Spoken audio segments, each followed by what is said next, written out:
আমরা এই মুহূর্তে রয়েছি বাগুইহাটি থানা এলাকার সমর দে সরণিতে।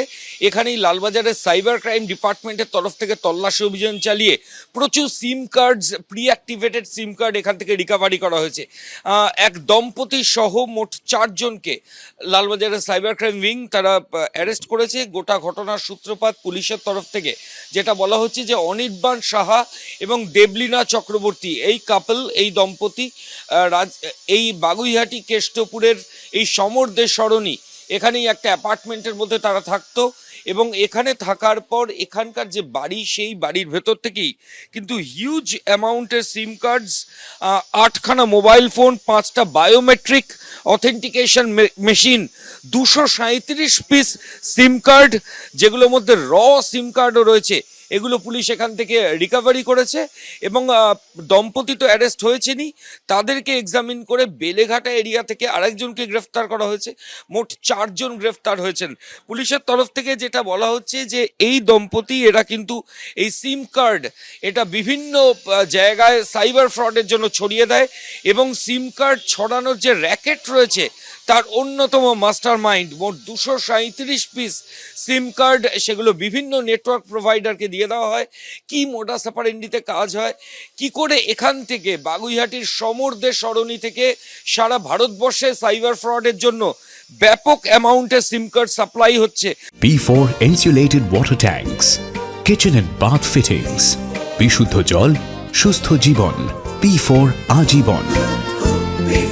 শুধু তাই নয়, পুলিশ আধিকারিকরা এটাও বলছেন যে দেবলীনা চক্রবর্তী সিম প্রোভাইডারের মধ্যে সবচেয়ে বেশি হাইয়েস্ট সিম প্রোভাইডার, এমন ইনফরমেশনও তাদের কাছে রয়েছে। কাজেই এই র্যাকেট কবে থেকে এখানে কাজ করছে এবং আর কেউ ইনভলভড আছে কিনা সেটা লালবাজারের গোয়েন্দারা এক্সামিন করে দেখছেন। ক্যামেরায় পার্থপ্রতিম রায়ের সঙ্গে ময়ূখ ঠাকুর চক্রবর্তী, এবিপি আনন্দ, কলকাতা।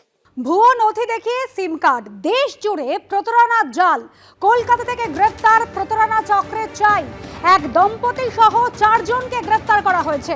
বাগুইহাটির একটি আবাসনে থাকেন অনির্বাণ সাহা এবং তাঁর স্ত্রী দেবলীনা চক্রবর্তী। এবং এই কাণ্ডে বেলেঘাটা এবং রামপুরহাট থেকে আরও 2 জনকে গ্রেফতার করা হয়েছে। ময়ূখ ঠাকুর চক্রবর্তী আমাদের প্রতিনিধি সরাসরি রয়েছেন আমাদের সঙ্গে। ময়ূখ, অনির্বাণ সাহা এবং তাঁর স্ত্রী দেবলীনা চক্রবর্তী যারা ভুয়ো নথির মাধ্যমে সিম কার্ড বিক্রি করতেন, দেশের কোথায় কোথায় তারা এই সিম কার্ড বিক্রি করেছেন, কিভাবে প্রতারণার জাল তারা বিস্তৃত করেছিল? দেখো, এখনো পর্যন্ত প্রথমে যেটা জানাই যে লালবাজারের তরফ থেকে সাইবার ক্রাইম শাখা তারা 24 তারিখ বাগুইহাটির সমর দে সরণি, বাগুইহাটি থানা এলাকা, সেখানে একটা বাড়িতে তল্লাশি অভিযান চালায় এবং সেখান থেকে অনির্বাণ সাহা এবং দেবলীনা চক্রবর্তী বলে 2 জনকে পুলিশ আধিকারিকরা ইন্টারসেপ্ট করেন। বাড়ির ভেতরের যে ঘর, সেই ঘরের মধ্যে বসে এই ফেক সিম কার্ডস তৈরির যে চক্র, সেটা কিন্তু চালাতেন এই অনির্বাণ সাহা এবং দেবলীনা চক্রবর্তী। পুলিশের তরফ থেকে যেটা বলা হচ্ছে যে এখনো পর্যন্ত তাদের কাছ থেকে হিউজ সিজার হয়েছে। 8খানা মোবাইল ফোন, 5টা বায়োমেট্রিক অথেন্টিকেশন মেশিন, এছাড়াও 237খানা সিম কার্ড, যেগুলো ভারতবর্ষের বিভিন্ন জায়গায় সাইবার ক্রাইমের জন্য পাঠানো হয় এই ফেক সিম কার্ডগুলো। কলকাতা পুলিশের তরফ থেকে এরপর বেলেঘাটাতে আরেকটা তল্লাশি অভিযান চালানো হয় এদের স্টেটমেন্ট পারসিউ করে এবং সেখান থেকেও আরেকজনকে পুলিশ আধিকারিকরা গ্রেফতার করে, তার নাম শোভন দেবনাথ। এই শোভন মূলত এই অনির্বাণ এবং দেবলীনা এদের 2 জনকে হেল্প করতো ফেক সিম কার্ড তৈরিতে।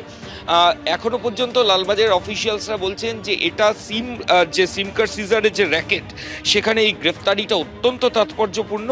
এই কারণেই তাৎপর্যপূর্ণ তারা বলছেন যে এই যে যারা এই ফেক সিম কার্ড বানাতেন, সেই ইনফরমেশন কিন্তু লালবাজারের কাছে আসে এবং সেখানে বলা হয় যে এই ফেক সিম কার্ড সবথেকে বেশি যে প্রোভাইড করা হয়, তার হাইয়েস্ট প্রোভাইডার হিসাবে রয়েছেন এই দেবলীনা চক্রবর্তী। অর্থাৎ সে কিন্তু এই ফেক সিম কার্ড সারা দেশে বিভিন্ন জায়গায় সাপ্লাই করে। এবার কি উদ্দেশ্যে সাপ্লাই করে? উদ্দেশ্য একটাই, সেটা হচ্ছে সাইবার ফ্রড এবং ব্যাংক ফ্রড। এই ব্যাংক ফ্রড এবং সাইবার ফ্রডের যে স্ক্যামার রয়েছে, সেই স্ক্যামারদেরকে ফেক সিম সাপ্লাইয়ের অন্যতম চক্রী হচ্ছেন দেবলীনা এবং অনির্বাণ।